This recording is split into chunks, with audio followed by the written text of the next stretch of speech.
All right, check this out. What if I told you that fixing an iPhone could be just like performing major surgery? Seriously, we're not talking about just swapping a screen. We are talking about a full-on, delicate camera transplant, a procedure to bring a phone's vision, its eye, back from the dead. So let's scrub in and see how it's done. You know, every great operation starts with a patient in need, and this one began with a desperate plea. The user's photos? A blurry, shaky, completely unusable mess. And think about it, that's a huge deal. The main way they capture their life, their memories, it was broken. That's the problem that kicked off this whole incredible procedure. Now, before any surgeon even thinks about picking up a scalpel, they need a solid diagnosis. So that's phase one of our operation. We've got to figure out exactly what we're up against. Is this just the tech equivalent of a common cold, or is it something a whole lot worse? And that leads us to the single most important question right at the start. Is this just some simple software glitch? You know, the kind of thing you could fix with a quick restart? Or are we looking at something way more sinister? A deep-seated hardware failure that's going to require us to actually go inside. So how'd we figure it out? Well, first, we tried all the easy stuff. The restarts, the software resets, you gotta rule those out. But nope, nothing worked. That's when we got to the grim prognosis. The camera app itself would just crash, and when we looked really closely, we saw it. A tiny crack near the lens. That's the telltale sign of physical damage. The diagnosis was crystal clear. This patient needed a transplant. With the diagnosis locked in, it is officially time to scrub in. We're heading inside the iPhone, into this incredible miniaturized world of technology that honestly, most people never ever get to see. The first incision is always the most nerve-wracking. We use these really specialized tools to carefully, gently pry open the sealed iPhone. And that reveals this hidden world underneath the screen. It's like a dense little city of components. From there, we navigate the maze, locate the defective camera module, and very carefully disconnect it and lift it out. And I really can't stress this enough. At this stage, there is absolutely, positively no room for error. We are dealing with ribbon cables that are thinner than a sheet of paper. One tiny slip, one wrong move, and you could slice through the cable for the Face ID sensor and poof, it's gone forever. This kind of work takes immense precision and a super steady hand. Okay, the damaged camera is successfully removed. That means we've reached the most critical part of the entire operation. It's time for the transplant itself. We've got to source and install a new, healthy eye for our patient. And here's our hero. The organ donor arrives in the form of a genuine, absolutely pristine replacement camera module. Now, this isn't just any old part. It has to be the perfect match, ready to be integrated into the system to give this iPhone its sight back. But hold on, you don't just implant it right away.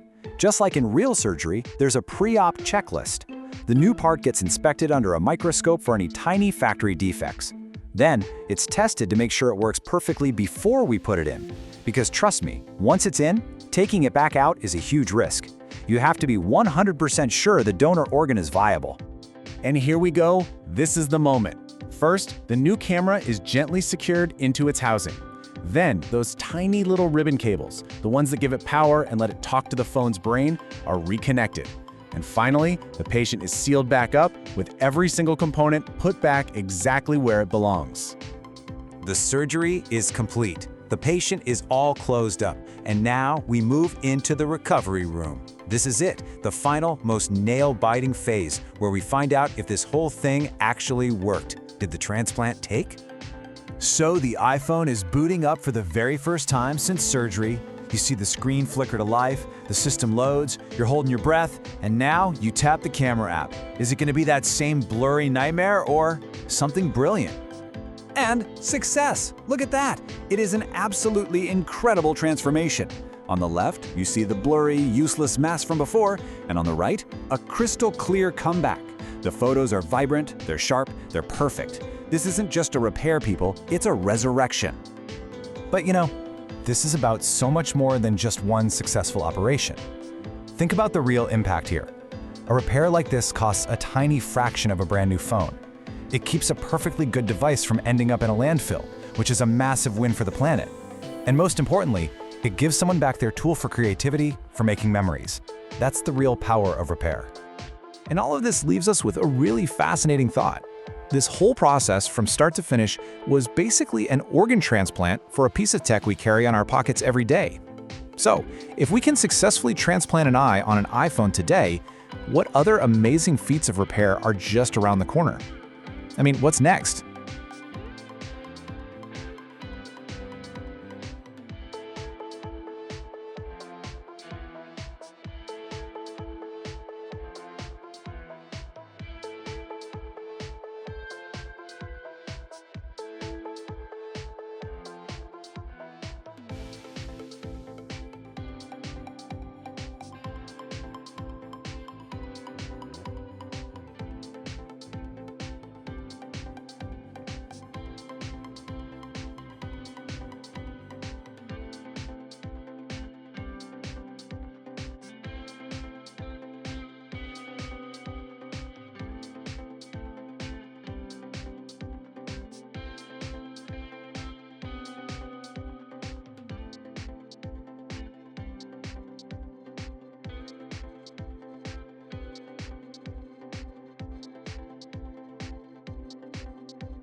My Motorola Edge 50 screen was smashed.